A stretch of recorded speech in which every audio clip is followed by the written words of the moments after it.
ইবনে আমর রাদিয়াল্লাহু তাআলা থেকে হাদিস বর্ণিত, রাসূল পাক সাল্লাল্লাহু আলাইহি সাল্লাম বলেন, যদি তোমাদের মধ্যে 4টি জিনিস থাকে, তাহলে পার্থিব কোনো কিছু যদি তোমরা নাও পাও, হাতছাড়া হয়ে যায়, দুনিয়াবি সম্পদ যদি তোমার কিছু নাও থাকে, আল্লাহ রাব্বুল আলামিন ওই 4টি জিনিসের উসিলায় ওই বান্দাকে কখনো ক্ষতিগ্রস্ত করবেন না। 4টা জিনিস লাগবে। রাসূল বলেছেন, দুনিয়াতে যদি আর কিছু নাও থাকে, পার্থিব ধন সম্পত্তি টাকা পয়সা যদি কিছু নাও থাকে, ওই ব্যক্তি ক্ষতিগ্রস্ত হবে না যদি 4টা জিনিস থাকে। 4টা জিনিসের 1 নম্বর হলো আমানতের হেফাজত করা। জোরে বলুন, 1 নম্বর কি? আমানতের হেফাজত করা। আপনার কাছে একজনের টাকা রেখেছে, টাকাকে আপনি হেফাজত রাখবেন।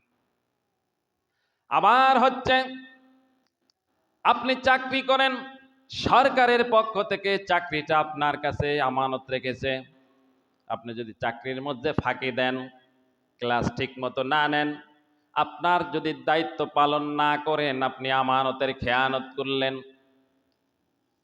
জনগণের ট্যাক্সের ভ্যাটের টাকা সরকারের কাছে আমানত।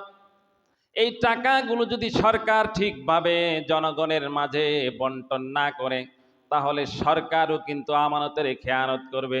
যেরকম ঠিক নেবে ঠিক। এই জন্য প্রত্যেকটি জিনিস হলো আমানত স্বরূপ। আপনি আপনার 3.5 হাত বডির দিকে যখন তাকাবেন, দেখবেন 3.5 হাত বডিটা রব্বুল আলামিনের পক্ষ থেকে আপনার কাছে একটা আমানত।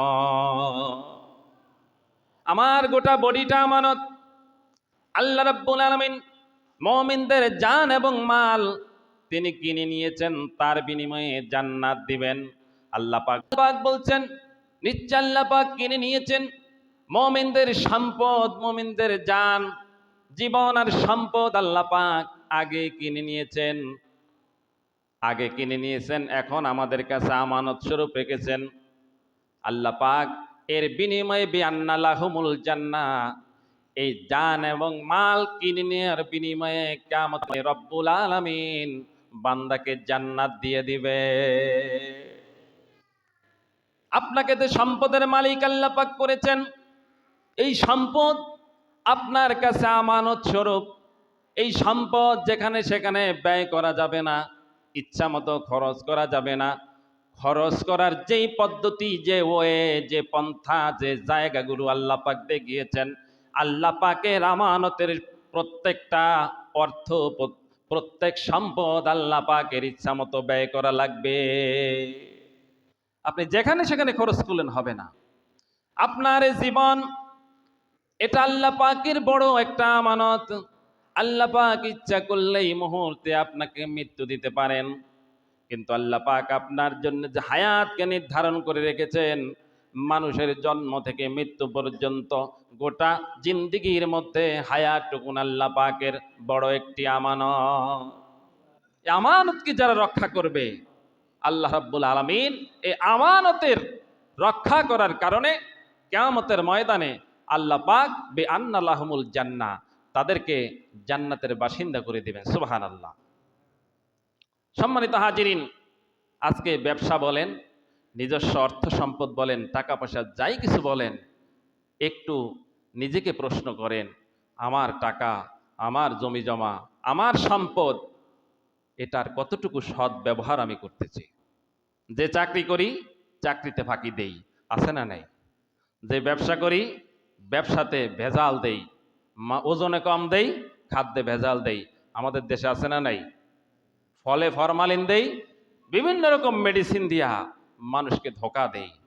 সুতরাং ব্যবসার মধ্যে ভেজাল, চাকরির মধ্যে ভেজাল, আজকে সব কিছুর মধ্যে ভেজাল ঢুকে গেছে। আপনি নিজেকে নিজে প্রশ্ন করেন, আমার অর্জিত যে অর্থ আমার কাছে জমা আছে, যে অর্থ দিয়ে, যে টাকা দিয়ে আমার গায়ের জামাটা তৈরি করি, যেটা দিয়ে আমি টুপি কিনি, যেটা দিয়ে আমি একটা লুঙ্গি কিনি, গেঞ্জি কিনি, একজোড়া জুতা কিনি, আমি নিজেকে প্রশ্ন করি, আমার ওই অর্জিত ওই যে সম্পদ দিয়ে আমার এই সাজসজ্জা আমি কিনলাম, এগুলো কতটুকুন হালাল পদ্ধতিতে আমি কিনেছি। যখন নিজেকে প্রশ্ন করবেন, তখনই আপনার কাছে সবগুলো ধরা খেয়ে যাবে। ঠিক কিনা বলেন? আল্লাহ পাক বলেন, ইকরা কিতাবাকা কাফা বিনাফসিকাল ইয়াউমা আলাইকা হাসিবা। কিয়ামতের ময়দানে রব্বুল আলামিন প্রত্যেকের আমলনামা তার সামনে উপস্থাপন করবেন। আর আল্লাহ পাক বলবেন, ইকরা কিতাবাক, তোমার পুস্তকটা, কিতাবটা তুমি পড়ো। আর আজকে কিয়ামতের ময়দানে তোমার নিজের বিচারের জন্য তুমি নিজেই যথেষ্ট। জোরে বলুন সুবহানাল্লাহ।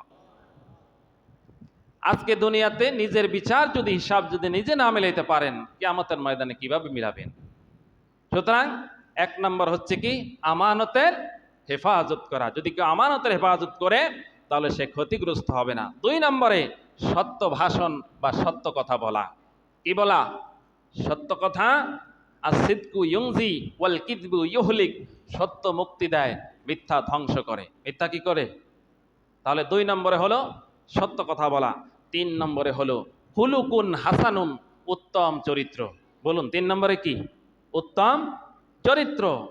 আল্লাহ পাক বলেন, ইন্নাকা লাআলা খুলুকিন আযীম। এই পৃথিবীতে উত্তম চরিত্রের অধিকারী কে?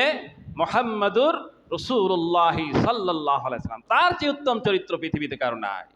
সুতরাং তিনি হচ্ছেন আমাদের মডেল, আমাদের আদর্শ। চার নম্বরে হলো হালাল রিজিক। চার নম্বরে কি? সবাই বলুন, চার নম্বরে কি? হালাল রিজিক, যেটা ইবাদত কবুলের পূর্ব শর্ত।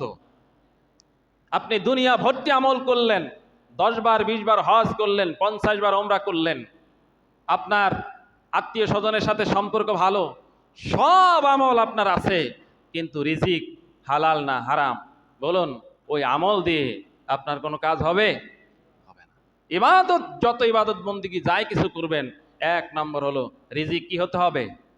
হালাল হতে হবে।